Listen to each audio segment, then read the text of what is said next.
மீண்டும் மோடி மீண்டும் மோடின்றார். யாரு? அண்ணாமலை. நாங்க என்ன சொல்றோம்? வேண்டாம் மோடி, வேண்டாம் மோடி, வேண்டாம். இன்னொரு முறை பாரதிய ஜனதா கட்சி மோடி ஆட்சியிலே வந்தால் இந்தியா ஜனநாயகத்திற்கு மிகப்பெரிய ஒரு ஆபத்து.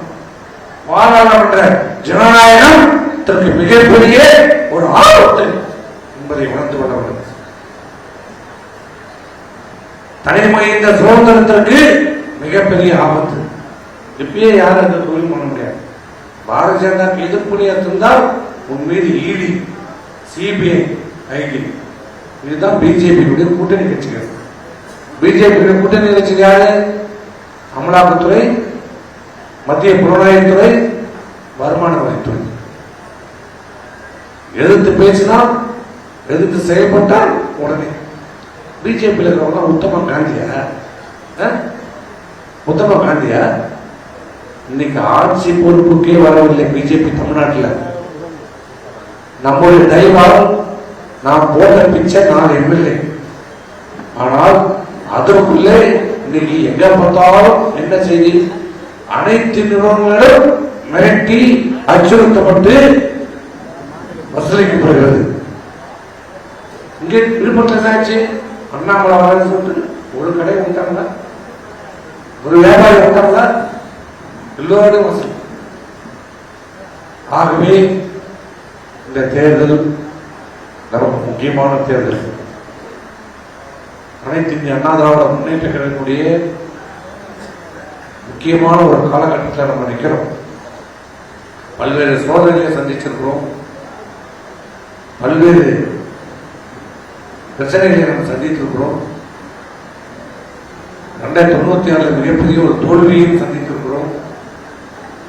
இதையெல்லாம் விட இன்னைக்கு நம்ம ஒரு முக்கியமான காலகட்டத்தில் நம்ம இருக்கின்றோம். ஆட்சி அதிகாரம் ஒரு பக்கம் மாநில அரசு, ஒரு பக்கம் மத்திய அரசு, ஒரு பக்கம் எதிரி, இன்னொருவர் நண்பரை போல நம்மிடம் உறவாடி, இன்னொருவர் நம்மோடு இருந்து பெயர் புகழ் சொத்தையெல்லாம் அனுப்பித்த துரோகி.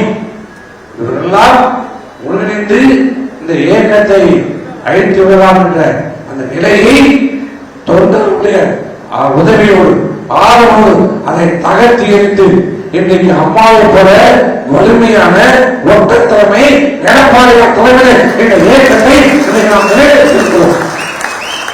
இங்க வந்தா எனக்கு தமிழ் தொன்மையான மொழி, தன்மையை நான் எனக்கு பிடித்த மொழி.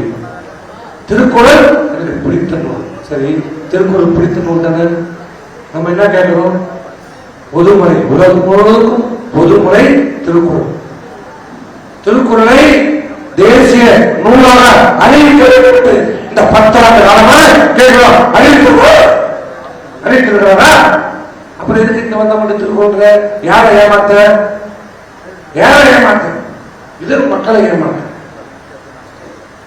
தமிழ்நாட்டுக்கு வந்தா தமிழ், ஆந்திரா போனா தெலுங்கு, கன்னடா போனா கன்னடம், கேரளா போனா மலையாளம். ஆனா எல்லாருக்கும் அல்வாதான்,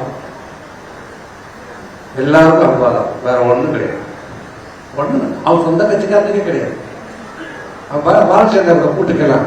அடைய எங்க மந்திரிகளுக்கே மரியாதை இல்லாத ஒண்ணும் கிடையாது. ஒன் மேன் ஷோ, அவ்வளவுதான். யாரும் பேச முடியாது, ஒன்றும் செய்ய முடியாது. செய்திகளை உடனுக்குடனும் துல்லியமாகவும் தெரிந்து கொள்ள சப்ஸ்கிரைப் பண்ணுங்க.